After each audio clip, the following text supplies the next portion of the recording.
Hi everybody and welcome to Beyond Politics. Today we're speaking about something important. I suppose you can summarize it as the human condition. We'll tie it into something that's affecting people right now in their homes across the country. But first let's just explore how we are absolutely not as advanced as we think we are. We are still suffering the exact same issues that ancient empires suffered long time ago. We haven't been able to escape this paradigm. We're living within a modern world with modern technology, fourth industrial revolution knocking at our doors, but at the same time, we cannot get the basics right. Now, human beings need 5 things to survive. That's air quality, water, energy, food, and shelter. And right now, our water infrastructure across the country is collapsing. Not just collapsing because of poor maintenance, but also over urbanization. Well, this article we will refer to came out on the 12th of February already, and actually the 13th of February. So this is a while ago, and we want you to tell us in the comments if you've been affected, if you live in Tshwane or in the Joburg area, because the headline says total water system collapse alert for major cities in South Africa. So it's not just Tshwane. It's not just Joburg. There's many other cities in serious trouble. And 4 years ago, when we toured around the country, we told people that the water infrastructure will start to collapse. And many people actually took action because of this. Many of them built water reservoirs in their backyards. Many of them got additional water tanks. Some of them have them above ground. Some of them put them underground. People did many different things to try and make sure that they can have bulk water supply for themselves in time of need. And they are very happy that they did so. But many people have not and are dependent on water tankers, etc. In a day when we are celebrating the fourth industrial revolution and digitizing everything. Ironically, as advanced as all of that may sound, it's going to lead to the rationing of all these 5 needs that we need that's so essential. And that is something that's very scary. I think that we really need to guard against the fourth industrial revolution. I think practices being implemented here in South Africa, just like smart cities as an example, and the digitization of all government services. But back to water, we can't live without it. We need to save as much of it as we can. We need to harvest it. So often we've both said that we haven't got a water scarcity problem in the country. We have a water harvesting problem. And unfortunately, our government still allows the business to dictate their decisions. The government makes business decisions, not decisions that are in the best interests of the people. And that's been a theme throughout. And unfortunately, if we don't start creating prosperity outside of the only 8 metros that we have, we're going to see absolute disaster in city centers across the country.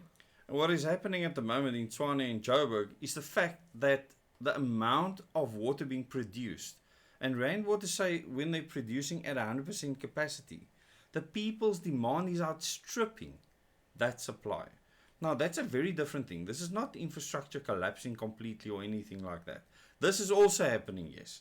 And load shedding has affected water supply, as well as electricity interruptions because of transformers blowing up and pumping stations having problems and pipe leaks and all sorts of things like that. This is far more severe. And empires have crumbled because of this. Large empires in the past. Because water supply, what we can harvest and supply the people, is not enough. The amount of demand from the people is outstripping that supply. And no new infrastructure is being built. And this has been a big problem in our country. I don't think it's unique to South Africa. Definitely not. I like to think of government starting up back in the day, a long time ago, before all of us were born, as basically a need to resolve conflicts in a community that's a certain size. So the minute a community reaches a certain number, there's bound to be conflict. And when certain conflict arises, there needs to be a mediator. And I think that was the true birthplace of what we see today's government. But now we've reached a point where we are in such a toxic relationship with government that government is bulldozing over all of our wishes and all of our wants and all of our needs and doing their own thing in their own interest to just get stronger, bigger, and more powerful. And that needs to stop. We need to reimagine a whole brand new future for South Africa. South Africa has more than enough space to meet all the needs of all the South Africans and more. We could probably house the whole world very comfortably, not that we want to, but there are solutions. We just don't have leadership. We don't have will. We don't have compassionate people in leadership positions. We have the wrong government.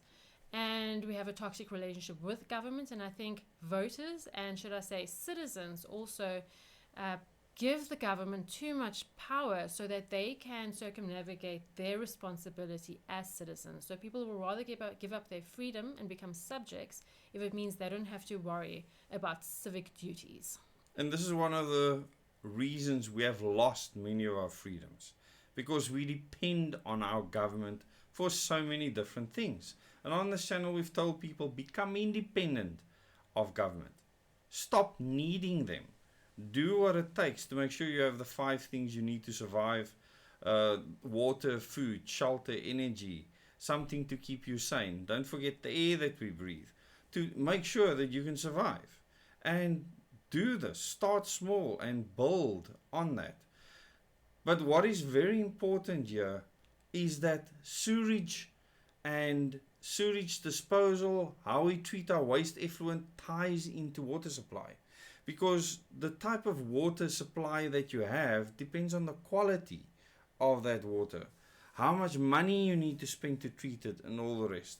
And this is certainly a huge problem, because we are getting diminished water supplies that we could actually use and harvest, as you said, in South Africa to supply those areas. Many of the rivers in the Joburg or Gauteng area are badly polluted. And because of this, it's difficult to harvest that water, and a lot of it ends up running into the sea eventually via the Orange River system. And if you see how much water runs into the sea, especially during floods, as Lauren says, we have a water harvesting problem. Water managing problem. What you said, our rivers are badly polluted. I've read 2 accounts of scientists saying that some rivers will not be able to recover within our lifetimes, if not ever. That's how bad and that some is of them terrifying. are. Yeah. And most people will find this topic completely boring, but it actually affects us, because you cannot survive more than 3 days without water. People will come back So, when they are badly affected. The other that option, they are of course, thirsty. the other option is that you can rely on Nestle for your water supply. Yes. And I wouldn't advise that. So anyway, we have a website, beyondpolitics.co.za. You can sign up to get our newsletter, our quarterly newsletter, which will be coming up soon. And we also have free citizen empowerment training. So you can apply for that. There's a little bit of a lengthy application process, but it's very necessary for that. And it'll enable you to conduct training that will empower you in your community, no matter where you live, no matter what your circumstances may be, which I think is extremely important to building a strong country. A country is only as strong as the weakest citizens. So please go have a look at our website. And lastly, just to leave you with a thought that remaining free is incredibly hard work. But something people don't want to do. It seems like it, but they want to I pass do. it on to government, trust the government to do it for them, right? What are your thoughts on freedom? I'd love to know. Let us know in the comments. Do you value freedom? And if you value freedom, how high is freedom on your priority list? Does it go above money and living comfortably, or is it somewhere low? Is it number 10 or 20 on your list? I'd love to know where you place freedom as a priority in your life. For us, it's pretty much number 1. Freedom and family goes hand in hand. And I would just like to remind everyone that it's hard work, it's effort. To be a citizen takes daily commitment to taking action when you see things going wrong in your community. So I look forward to reading your comments, and please remember to sign up to our newsletter. Tell us in the comments what your water is like. Do you have good quality water in your taps? How often are your taps running dry? And have you made provision for times like this?